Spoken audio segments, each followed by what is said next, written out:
All right, you are live. All right, thank you very much.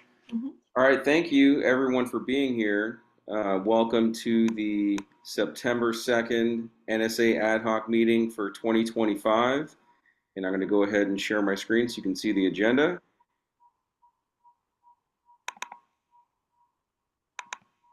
Commissioner Farmer, you have one person attending, Ms. Rajni Mandal. All right, thank you for letting me know. Mhm.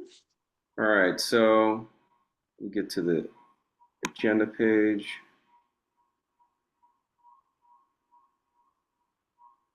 All right, this is what we're going to discuss tonight. We'll quickly go over the plan of action and milestones, any next steps for that, any additions that we need to add there. So let's go ahead and jump right into that. The folks that have joined us so far are Inspector General Maloof, CPRA Director Tony Lawson. I believe Mr. Contreras is unable to make it tonight. I think he said that when we were setting the date for this next meeting. And the other members have not joined us yet.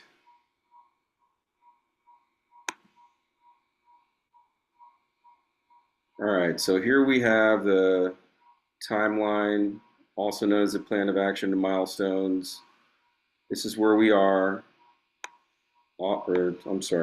September 2nd. We're going to discuss what's on the agenda, which includes a CMC outline, the director action plan. And one thing that I wanted to bring attention to about this is that I believe on Wednesday, it's not on here, so I wanted to confirm before I put it on here with the chair of the commission that I believe that there is an NSA core group meeting tomorrow, because that would be 2 Wednesdays from August 20th when they last met. And one of the things I wanted to ask the chair to discuss at that meeting, I'm not going to put it on there since I can't confirm, is this right here. Number one, ask OPC chair to discuss at September 3rd NSA core group meeting the city's intentions regarding amendments to the charter that would affect the police commission, which is something that we've discussed in past NSA ad hoc meetings. It's something that the mayor discussed in her prepared remarks at the last CMC in July. So it's something that is of importance to us and potentially affects us. So I thought that's a good opportunity to discuss that earlier rather than later. But we'll have to wait and see if the chair is going to be able to join us tonight and whether or not we can ask him to do that tomorrow if they are in fact meeting tomorrow. I believe there is a meeting tomorrow. I'm not as part of that core group meeting, but I believe there is one tomorrow. Oh, okay. Oh, that's right. Yourself and Inspector General Wolf, can you turn on your camera, please? Are you there?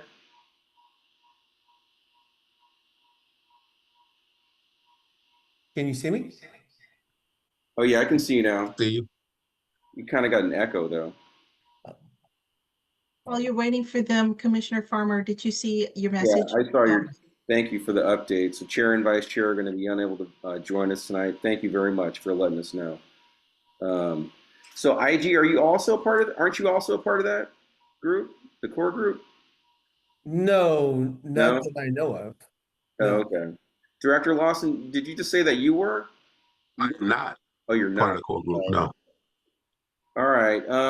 Well, I guess I can send Chair an email and ask him if he can bring that up tomorrow, or send him a text message or something to relay it to him, and he can still get the message. It does sound like they are in fact meeting, and I would personally like to take advantage of every opportunity in between now and the CMC, and every opportunity in general to do something to move forward all the concerns and initiatives that we have. There's something in the chat. I see that.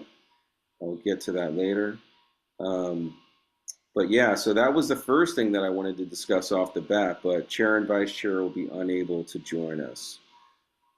All right, and the next thing I wanted to discuss before we got to the director action plan was going back to communication to the court.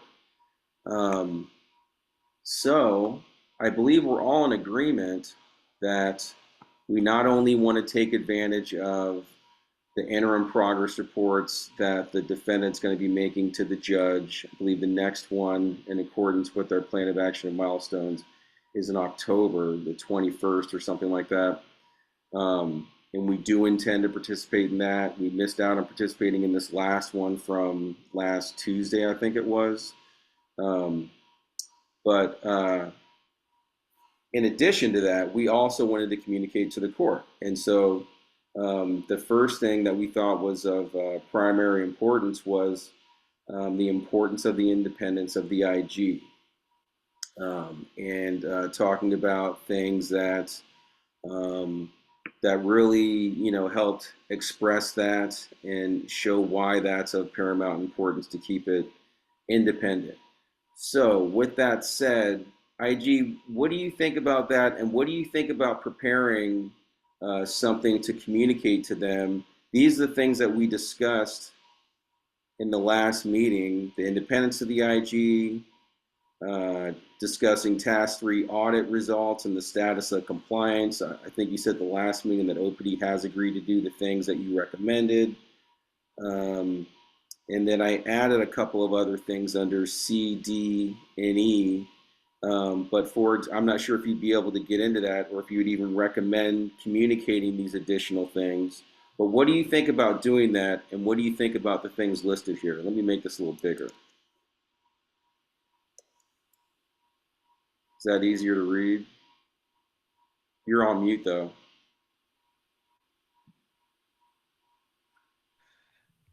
Okay, sorry about that. So the first thing I want to say about independence, I think it is critically important that the Office of Inspector General remain dependent, or I should say independent, specifically from city administrator or other city departments, because oversight without independence is merely observation.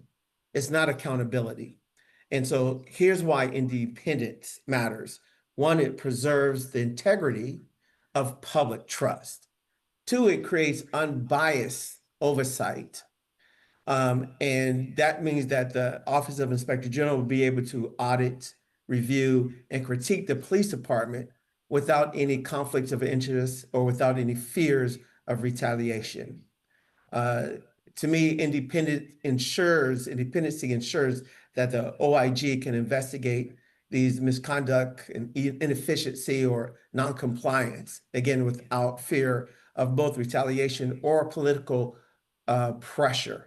So those are the primary reasons why the Inspector General's office should remain independent.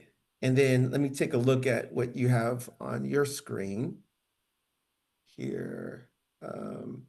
As far as the audit 3 task that we did, I should say the NSA audit, and I wanted to kind of touch on those recommendations, so I'm going to pull those up real quick because we had just finished. And these are just ideas, IG, so to get the conversation going. If you recommend things totally different, let me know. But I think we all agree that a communication to the court would be great. Well, and again, I think because the city there was talk about having the Inspector General under the city auditor. And because of that conversation. And that was last year, right? That was that last year and this year as well. Okay. And so the mayor, when she came on, she asked me what are my feelings about that. Oh, and, which means someone had brought it up to her as well. So I think that's where it's important that we keep the independence for the Inspector General's office and not underneath another department that may have some political influence. Mm-hmm. I want to touch on some of the recommendations that I had for task 3.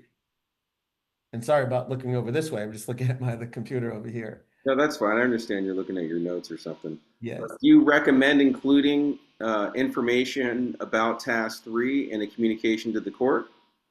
I do, because it shows that OPD was in compliance and how easy it is to get out of compliance. So without that direct oversight, someone that is here that's able to do inspections on a regular basis, it's very easy, out of sight, out of mind. And then next thing you know, they're out of compliance, not only 2, 5, 45, but 3, and who knows what else they may be out of compliance in. And we want to make sure, I personally want OPD to be successful. And they Sure. cannot be successful without accountability and without direct oversight and someone to hold them accountable. When OPD gets to the point where they're saying, blaming oversight, then they're not taken accountable for their actions. So we want to make sure that they stay accountable for their actions. And let's see, quick. So some of the recommendations that I talked about for task 3, and I think it's important for the court to know some of the recommendations so they could see where OPD was lapsing or basically not in compliance. So we recommended that they revise DGO M03.3, which is part of task 3, to include frequency standards and delineate the method utilized to determine which members of OPD with respect to allegations of misconduct will be tested. So Yeah. we I added. believe you talked about this at a commission meeting, right? Yes, we did. We did. So I probably don't need to go over each one of these. So basically about task 3, no, I'm sorry, continue. I mean to cut you off. I thought you stopped speaking. Okay, no problem. Oops, 1 second. Okay. Take your time. And so one of the other recommendations is that OPD regularly conduct the 3-year automated revision cycle to review the DGO to determine what's necessary to revise, and then to consider retraining members and supervisors who conduct and approve integrity tests to comply with the purpose and requirements of that specific DGO. So those 3, there are actually a 4th one too, and that's to make sure that the commanders document monitoring integrity tests operations during the process so that the test is conducted to reach the findings and support compliance or non-compliance with OPD policies and procedures. And I think those 4 recommendations are the recommendations that OPD agreed upon. And I believe that those 4 recommendations will make sure that they stay in compliance with that particular task. Okay, excellent. So you would communicate those things as well as the importance of your independence. And then is there anything else that you would recommend? Like one thing that one of the community members, a part of the ad hoc, has brought up, or our plans post oversight during the sustainability period. That also is something that we've discussed a little bit in the last NSA Ad Hoc, and I believe like the NSA Ad Hoc before the last one, they discussed that a little bit. But is that something that you would want to discuss with the court as well in this initial letter? Or would you just like to focus on those 2 things? Or is there anything else that you would like to include, such as these other ideas down here, or anything that's not on here? Well, let's start with the the importance of independence. I think that is major. B is also major, Okay. talking about task 3. Now, as far as post-federal oversight plans and recommendations for sustainability period, as far as the Inspector General's office, I don't know how to really discuss that. Okay. It's still in my purview.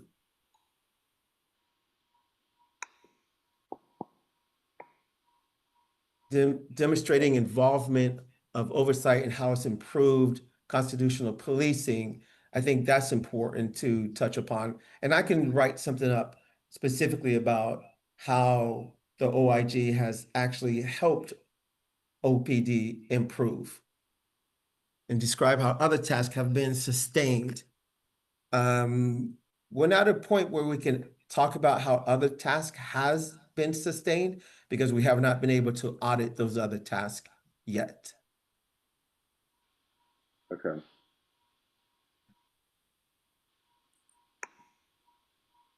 but demonstrate involvement of oversight and how it's improved constitutional policing, definitely. A, B, and D for sure. Is that what you're saying? Yes, sir. Is there anything else that you would include outside of these three things, or do you need time to think about it? At this point, I would need time to think about it, but that really kind of covers the most. And I think I want to keep it short and simple so that the judge can understand exactly what we're looking for and be able to, agree with, okay, the OIG needs independence. Mhm. This is what they've done with task 3, and this is how they can demonstrate how it's improving constitutional policing. Okay. And then, 3 points is always best. Anything more than that can be convoluted, so I like to stick with those 3 points.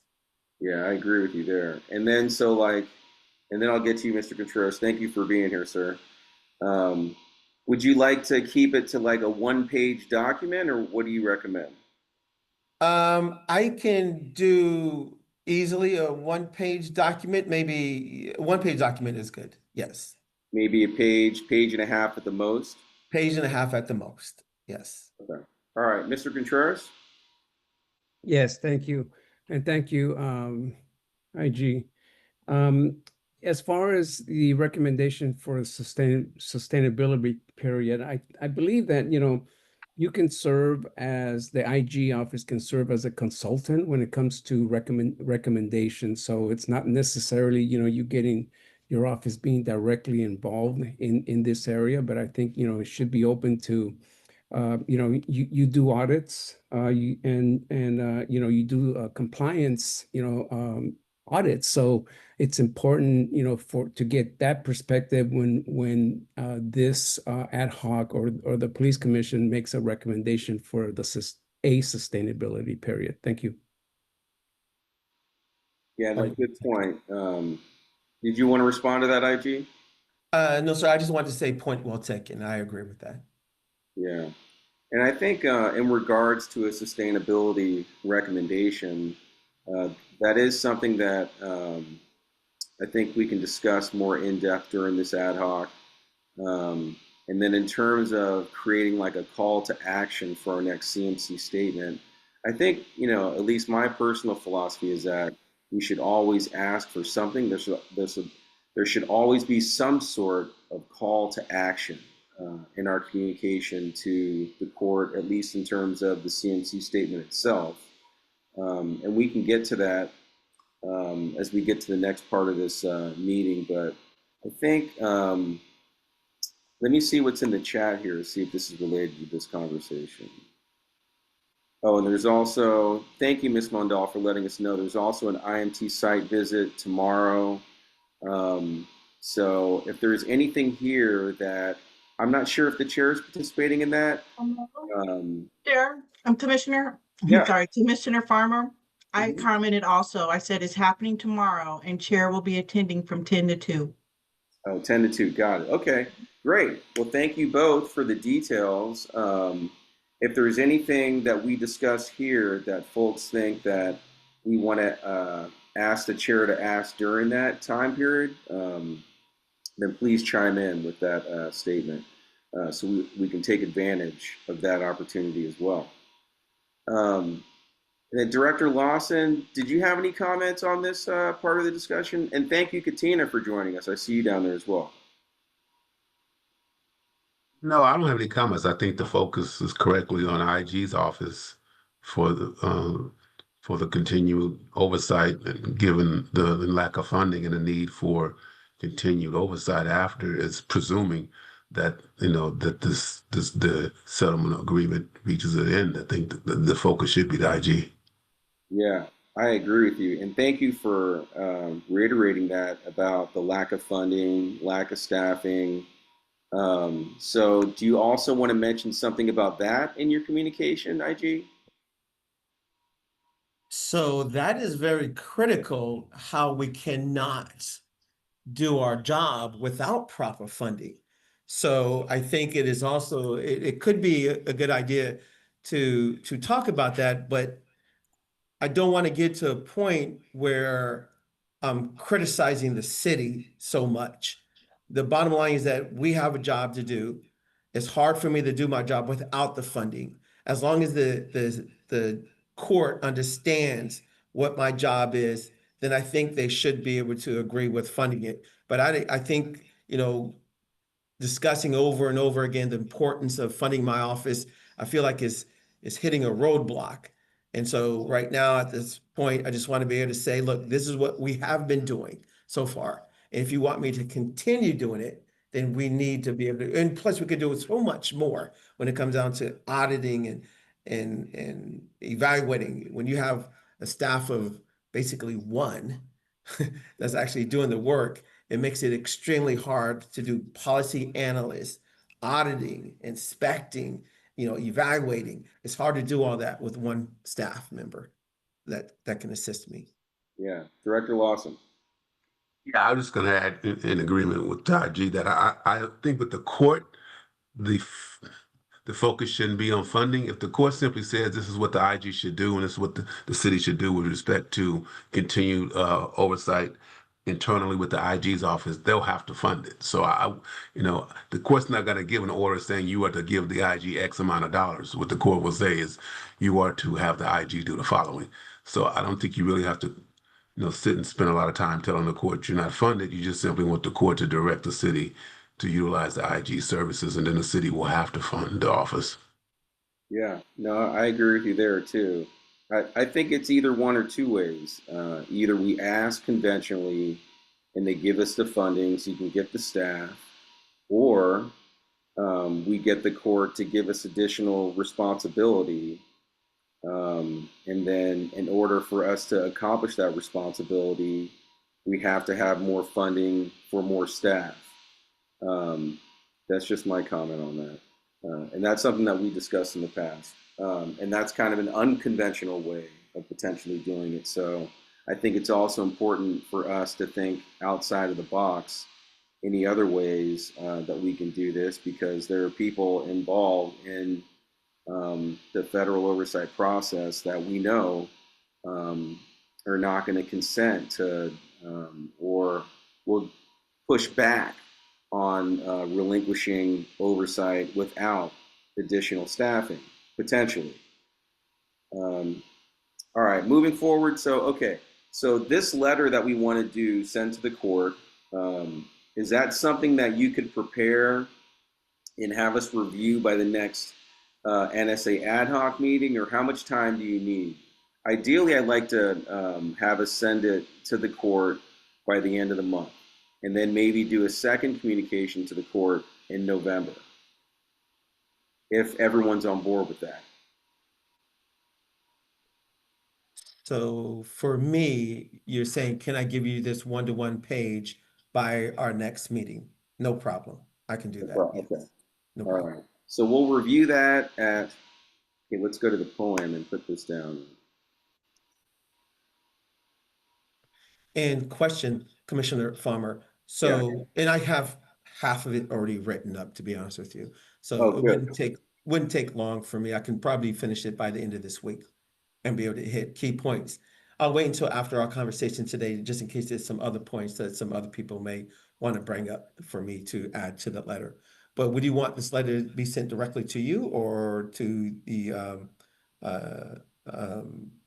Send it to me so I can include it in the agenda and all that stuff. And then we'll send it to everybody after next week's meeting. Okay, will do. And then clearly put like draft on it as header or footer or something. Will do. Okay, so what is Monday? The 8th? Yeah.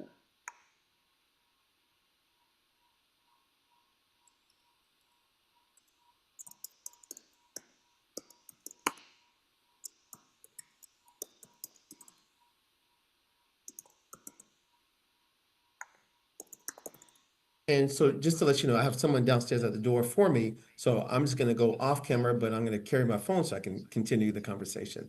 Okay, thank you. Thank you. All right, so we'll review the draft letter. I think you got to mute one of your things, IG. Got it. I got it.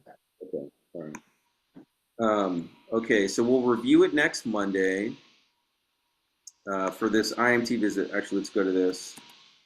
Commissioner Farmer, Yeah, are go. we meeting Monday or Tuesday? We're meeting up. We're back to Monday next week. Because there was an email that said something about meeting on the 10th, that 9th instead of the 8th. There were No, two emails. There were two emails. So you had another one that said, never mind. There's a holiday next week and it was on Monday. I thought it was Monday, but it's actually Tuesday. So we can meet on Monday. Sorry, thank you. No worries. Thanks for clarifying.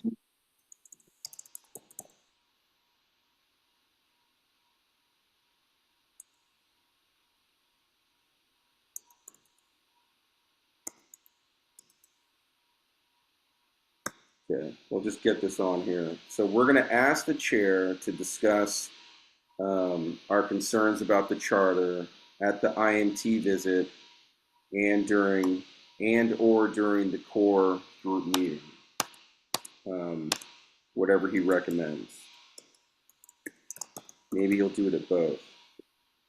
Maybe he wants to discuss it with, the monitor's rep at the IMT visit meeting and discuss it with the core group people at the core group meeting. Okay, just leave it like that for now. Okay, and then so we're going to review IG's draft letter on the 8th, and then on the 15th, we can finalize it. Let's say tentatively.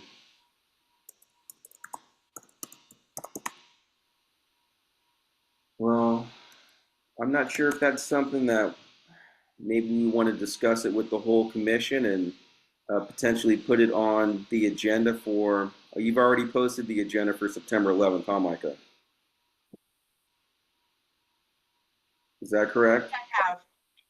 You actually get 10 days before or whatever. All right. Yes. That's probably something we want to discuss and show to the whole commission before we decide. So to play it safe, and maybe we don't end up doing this, maybe we do.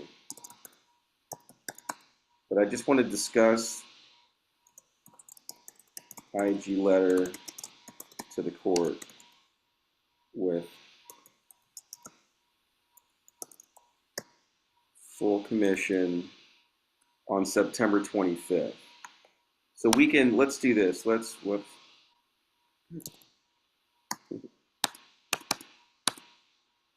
okay.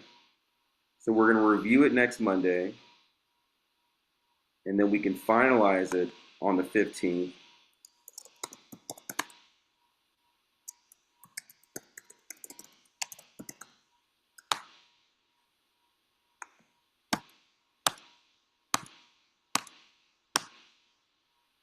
Okay, and then we're going to have a meeting 10 days later.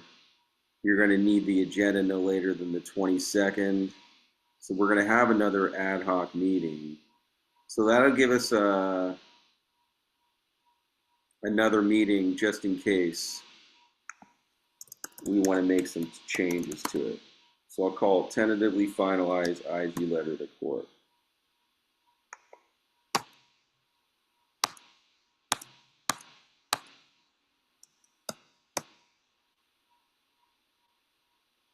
Yeah, and then finalize it here on the 22nd.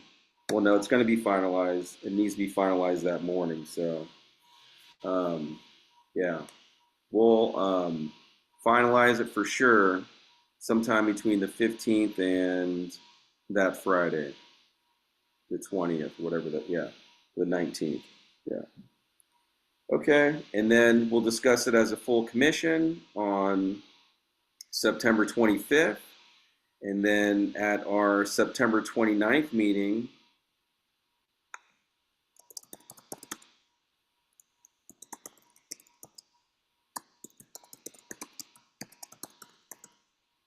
we'll discuss it and make any edits if we need to.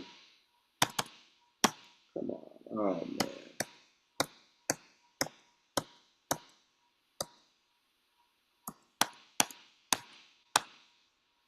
Okay, and then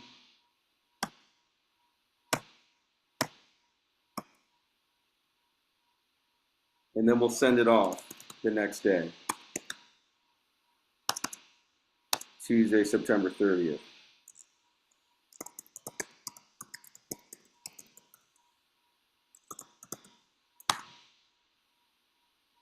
How does that sound, everybody?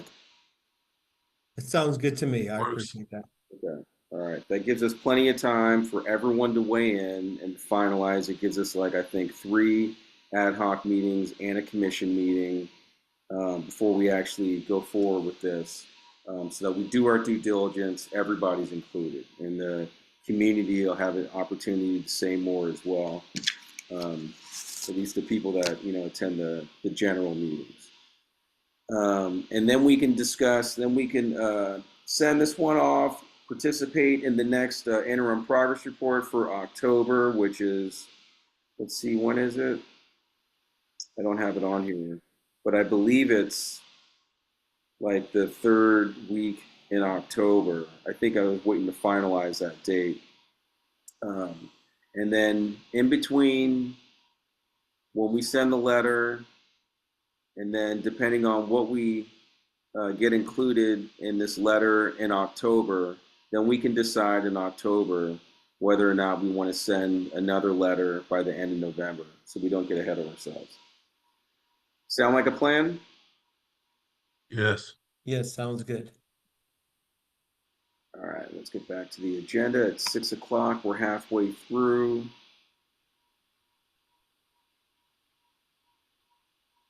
All right, and then we had 2 other things to discuss. We're not able to get to everything, but the good thing is that we really need to decide in terms of putting together a CMC statement. Like I was saying in the beginning, at least my philosophy is that we should always try, and there should always be some sort of call to action that we're asking for, rather than just have the letter to the court be informational. It can be that, but I don't see how that benefits everybody, including the community and the city. We should all be pushing towards trying to get out from under federal oversight in some sort of way. So there are the ideas that we have in terms of putting together this director actions plan, and then potentially showing the court like what we've been doing in terms of that, basically showing the court how we're able to do they're similar to compliance director like duties, and they're duties that are under our purview. So there are all those things that we can put together and put together some sort of document, put this stuff into action, and maybe include that plan in a communication to the court to ask to prove something, to ask for something, basically, right? And so this is what, in terms of the CNC statement itself, what I'm asking here is, what is our call to action? To either show all the above mentioned director action plan things here listed. These are all the things that we've discussed. The task 2 KPIs. We have the draft complete. Do we also want to include, I believe that there were some CPRA investigation things that you all came up with maybe within the past couple of weeks, Dr. Lawson. I'm not sure. We can get to that later, but that's one aspect of it, okay? And then there's the audit of the armored vehicle policy that ideally we can get done before the end of September. The draft for that is complete, and I can share that with everyone if you'd like. Approve the revised OPD template. I put some dates here. We should probably try and do that by sometime in October. Participate in October 21st interim progress report. That's another thing. Decide what to include from the annual reports. As a member of the community pointed out, maybe we want to point out some things in there that support our case, but what is our case? That's what we're trying to figure out here. Request for OPD to have members of the command staff assigned to the task currently under the microscope. That's something that they've done in the past that was very effective. Create task 5 KPIs? Or do we just want to start with the task 2 ones, worry about the task 5 ones after the December CMC? Approve the wellness KPI designed to achieve sustained cultural change. The draft for that is complete, but we still need to go over those in detail and finalize exactly what those would entail. And on that point of sustained, what does it say here? I'm sorry, because I got everyone's. Yeah, sustained cultural change. Um, like that is our big thing, that the police commission is the entity that is in the best position to help the department achieve sustained cultural change, or else it would have happened by now. So that's our biggest thing that we would like to sell to the court in general. Potentially audit the armed and unresponsive persons and dedicated arrest team policies here under I. The reason that I mentioned that is because those are two policies that the court ordered OPD to create and revise. This armed and unresponsive persons policy is something that the court ordered OPD to create. I was on that ad hoc. I saw some things that they disclosed to us in the armed and unresponsive, or no, I'm sorry, in the militarized equipment ad hoc, where they had maybe a handful of armed and unresponsive persons incidents within the past year. So maybe this is an opportunity to look at how they're doing in accordance with that policy and potentially communicate that, well, or just audit it and see what we find. The dedicated arrest teams policy, that's another thing that the court told OPD to revise. I was a part of that ad hoc in the past. So that's something else to consider. Including within this director action plan and potentially as a communication to the court if necessary, if applicable. And then in terms of this director action plan in general, do we want to put together, like put it in within like a strategic plan, like document, like an actual document, like a plan that we can, share with the court and the community and the rest of the commission, et cetera, so we can show everybody exactly how we're executing this director action plan and get that done by, sometime as late as mid-October or the end of October. So this is a lot of stuff. So we need to, look at this stuff and determine whether or not, or what we want to do off of this list and what's feasible, and then B, out of that information, what do we want to communicate to the court, or do we want to communicate different things to the court? Like it really depends what our call to action is for the court. So I just wanted to put all that out there to initiate a conversation. All this information that I just shared doesn't mean that this is exactly what we're doing going forward. This is really just to create a conversation to make it easier to get started on the CMC statement. Some of these things we've already agreed to do, at least tentatively, but it's all up for discussion. So in terms of our CMC statement, let's start with what is our call to action and what do you think of the above mentioned things? Anyone? Yeah, if I can, I would say we need to be focused, and our call to action is more to ensure that, assuming that the city is no longer under oversight, that OPC needs to have in place the protocols to assume the duties of continued oversight, which is principally the IG's office in terms of audit capabilities. So I think our focus should be ensuring that the court passes the baton on to IG to ensure there are audits and that level of oversight, not just disciplinary investigations like through CIPRA. So I think we need to stay kind of narrow on what our focus. Otherwise, I don't know if we really get hurt.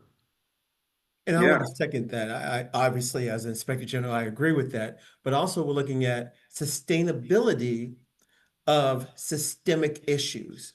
So when it comes down to systemic issues that need to be looked at, there is no one to look at that except for the Inspector General's office. So when you don't have sustainability of oversight, we're going to have backsliding. And we don't want that. Like I said earlier today, I would love to see OPD extremely successful, both in the minds of the people who live and work in Oakland and in the minds of the court as well. Okay. All right. Mr. Contreras, do you have any input on this topic? Yes, last week, Inspector Malouf, IG Malouf referred to a plan to embed culture change into the city structure. Mhm. I think, this might be a point to either, highlight or maybe just a point, to be developed later. But I think that should be part of the call to action. Some time ago, there was an elected official who said that in order to really change the culture in OPD is to infuse Oakland values into OPD. Mhm. And I think that's kind of like what IG Malouf was referring to. So there's something there. Thank you. And can I just reiterate, right? Yeah. Mr. Contreras, you're on point, exactly. And right now, the way the city charter and the ordinance is written, it is already written in a way where the oversight is embedded. However, there's an opportunity for the charter and the city ordinance to change. So we want to make sure that if there is a change, it stays where oversight is embedded in the city charter, in the ordinance. And this specifically, 245-100 to 245-121 gives the OIG the authority to do what it does over PD, audit, inspect, and evaluate. And you're talking about the sections of the charter that talks about the IG, correct, IG? Yes, sir. Yes, sir. All right. Excellent. Well, I love that. And we can make that our primary focus of the CMC statement, pending input from the chair and the vice chair, to make sure that what we're basically asking from the court is to ensure that the baton will be passed from the court to an independent inspector general's office, right? And then to support that argument, to show how the inspector general's office, along with the rest of the police commission personnel, is the main entity that can help infuse Oakland values back into OPD, which will help create, the culture change that we're all looking for. That was called out in the negotiated settlement agreement, decades ago. So, does that sound on point with what we've all discussed here? Yes, I believe so. Okay. All right. Well, that can be our focus. I agree. And then we can just run this over with the chair and the vice chair. And then we can start moving forward. And then in terms of the other things in the director action plan, I'm going to separately work on this myself a little bit anyway, because I need to work on something to put together for our strategic planning ad hoc. And then I'll bring that back to this group to show it to you all, so that we can all stay abreast of what's going on there, and see how you all can help provide input to that process as well, since that does have to do with the NSA and getting out from under oversight. Does that sound like a plan as well? Yes. Okay. Does anyone have any, in terms of creating the culture change? Some of the things on here we may want to end up mentioning within the statement, such as the key performance indicators. That's one of the things that I discussed with the monitor's Oakland representative that she thought was a good idea as well. So there may be some things here, after we flesh them out, we can discuss with this group and see what you all think about including that in the CMC, if it's all applicable and aligned, just to make it a stronger statement down the road. All right, Ms. Montgomery, you have your hand up? It's relative, but not 100%. I'm just curious, has anyone ask the chief what he thinks will change the culture? Because I know we talk a lot about what we think, but it's up to him to change the culture, right? So, what are his views on how that should happen if it's not happening? Yeah, great question. I've asked the chief about that specifically 2 or 3 times since I've been on the commission. One time before I was on the commission, the first time I met him, we talked about that in the lobby area of city council chambers, and I pointed out to him the task created to achieve sustained cultural change. And then at a police commission meeting, let me think back. When was that? I think it was late last year. I asked him about that. I can go back and figure out exactly what meeting it was, but he didn't come back with, the ideas that you're referring to then. So it's definitely something, just like we did last time during the NSA Ad Hoc, stuff like that that we'll discuss here that we want to ask the chief at a public meeting. Mhm. We did that last time. Is some of those things I asked about, leading up to the last CMC were things that we discussed asking the chief at public meetings, and we can do that again. We will do that again. Um, You have moving, you moving have another forward. opportunity. I know we haven't fleshed out totally everything that's going to happen in the ad hoc sessions for the 9/11 meeting, but there is one specific to NSA. So that would be another opportunity to ask the community members that are there, like what they think could change the culture. And I mean, the chief is, and his people are going to be there, but maybe that's an opportunity to find out even a broader reach to get more insight and help. No, and that is, Chair said, I think at the last meeting that he was going to have me do that part of Yeah, the breakout, and that's right. I do intend to ask the people there from the community about the culture change. So, and my presentation does discuss, or it will discuss when I present the slides. I will bring that up. So we will take advantage of that opportunity. We definitely will ask the chief because yes, I mean it's up to them. We're not the day-to-day operators of OPD, but from an oversight perspective, um, I feel like we have to do everything that we can as well Absolutely. to drive that. Mr. Yes. Contreras? Yes, and thank you for that question, Chief of Staff.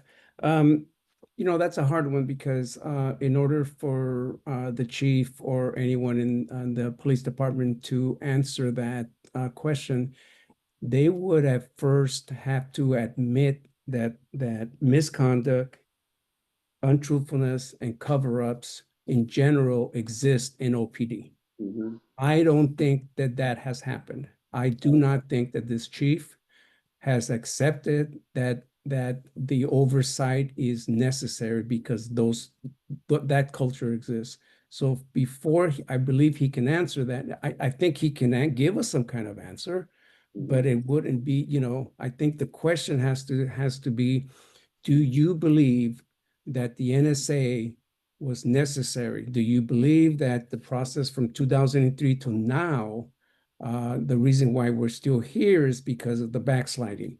Do you believe, so do you accept that first? And then what do you believe needs to happen? That's my opinion. Yeah. Thank Yeah, you. yeah. No, I agree with you, Mr. Malou. Mr. Contreras is an expert. He hit it on the nail. One of the things that OPD needs to do is identify the culture, current culture, and determine how they want the culture to be going forward. And it's so easy for the chief to say one or two words, especially if he repeats that, which would change the culture to a certain way. And again, I think the culture right now is a lack of accountability. And it's a lack of accountability, which means that OPD has still not recognized um, what they've done in the past. Once they're accountable for their actions, it will change. They're going to show accountability. But as long as they're not accountable for their own actions, you will not be accountable, period, going forward. So I think it's important for the chief to recognize what the current culture is and how little words that he says can change the culture to where there's still no accountability. Thank you. Yeah, no, thank you both. I agree with you both 100%. And thank you for that excellent question and point, Chief of Staff. I think one of the things that we can do, because when you mention culture, it could be a multitude of things, right? So I think we need to really be specific. That's why we have KPIs specific um, to certain things, such as wellness, investigations, integrity investigations, things like that.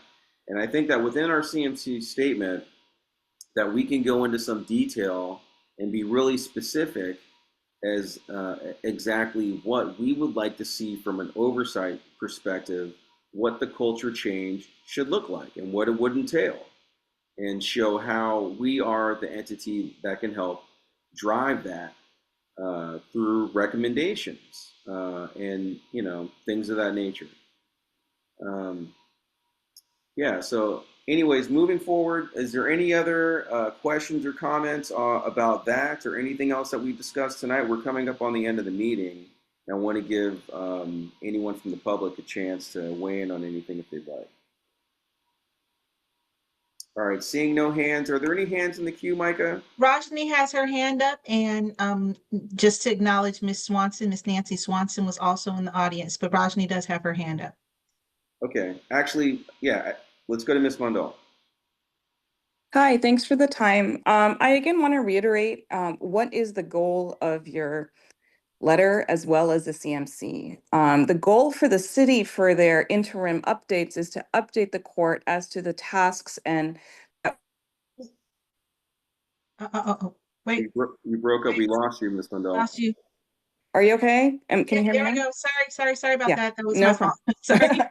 Okay, so the goal for the interim reports from the city is to update the court as to the progress on meeting the tasks that were identified by the monitor, as well as anything else that came up in the hearing. They submitted their interim report is live. You can actually download it on Pacer, and it's very specific as to what they're doing, how they're doing it, and what is in progress. When you're talking about culture, I would again say that the definition of culture should be coming from the monitor. Because compliance of the NSA is assessed by the monitor and the current compliance director, not by us, the commission, or the city of Oakland, or the civilians of Oakland.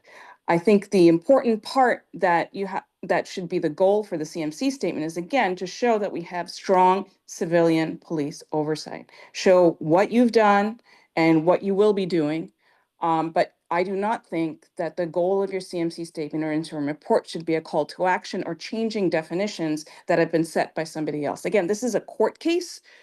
So I would hope that you work with the defendant and to try and actually help us get out of oversight rather than bringing up things that'll keep us in there. For example, if your letter about the Inspector General is going to talk about tasks that have slipped from compliance, what you do is risk now having the federal monitor backslide us even further. I don't think that's what anybody wants to do. And I agree that the goal of talking about the Inspector General's role is to show that you have a strong oversight role to take over when federal oversight is over. I don't think you need a call to action. As I said, I think you need to show that you are strong, that you are organized, because it's something that the plaintiff's attorneys have criticized is the effectiveness of the police commission. So you have to talk about how you're effective. Finally, CIPRA was mentioned several times in the city's interim report. So if you want to put a letter in, I would put a letter in about CIPRA because that is what the court is actually focusing on when it comes to the oversight. Thank you. All right, thank you for your comment. Did someone else try and say something? No? Okay. All right, thank you very much for your comment. And then I also want to give Katina, are you there? Yes, I'm here. Did you have any thoughts or comments about our discussion? I think we want to be careful in how far the commission goes in its call to action. and having some conversations with the city attorney's office, the prior CMC statement, the commission's statement, was included as an exhibit rather than in the body of the statement, because apparently there was some concern about exactly what the commission was asking for and the way in which the commission was asking for it, not making a notice motion and so on. I'm not sure how much credence I put into that, because when the statement was initially provided to the city attorney, Ryan Richardson, he did not provide that comment, but it's something to keep in mind. Okay, and then thank you very much for that. Where did you get that information? Like, who stated that to you? That was Bridget Martin. She's the the city attorney who Okay. works on the NSA. However, I do know that the initial draft of the CMC statement, not the initial draft, but the draft that was provided to Ms. Martin was also provided to Ryan Richardson, and Right. that Yeah, was not a no, comment we received from him. right. No, we shared it with everybody beforehand, like a lot of time beforehand, to give them a chance to weigh in. I believe that the chair even sat down with the mayor's office, and they weighed in on what we were going to communicate to the court, and we made some concessions there. So I believe all that occurred. In terms of collaborating with everybody involved. We spoke with the defense attorneys, everybody, both sides, everyone. And historically, the commission hasn't communicated to the court through a CMC statement. This is a relatively new thing. So there is no one set conventional way of doing it. And I certainly wouldn't recommend for the IG or anyone within the police commission not to communicate something about accountability, such as in terms of task 3. I just don't think that would be ethical. But we all want to get out under oversight. That is our priority. We may not agree on everything, but we'll figure out something that I think everybody can be proud of. All right, Mr. Contreras, I'll go to you, and you're going to have the last statement. Thank you, thank you. As far as culture and a definition, I don't think that it's a debate on semantics. I don't think it's a debate on definition. That was defined during the 1990s when OPD, the writers, got us into this NSA. So that's the culture that was defined. That's the culture, when I at least mention it, that's what I'm addressing. It's the planting of evidence, it's the beatings, it's the rape, it's the cover-ups, it's the racial texting. That's the culture that I'm referring to, and I believe that all of us on here believe that also. So thank you. Yeah, exactly. Within the confines of the NSA itself, exactly. And then in terms of the call to action, I think that our only call to action is just to make sure that things stay in place as they're designed, and that the baton is handed from the court to the IG, that it remains independent, and then just like some supporting information about that in terms of cultural change. So let's not over speculate exactly what's going to go into the statement. This is basically a brainstorming session about that. We appreciate everyone's all the varying comments. Yeah, that's all I have to say this evening. Was there something else in the chat? I've got to free this line for the next ad hoc, Commissioner Farmer. Okay, and thank you, Ms. Mondal. We will take a look at the interim report. We appreciate your input. Thank you very much. And I have to run to the Militarized Equipment Ad Hoc Committee, which starts right now. So Yes. thank you everyone for being here, Thank and you. we'll see you on next Monday. Thank you. Bye-bye. Have a good day.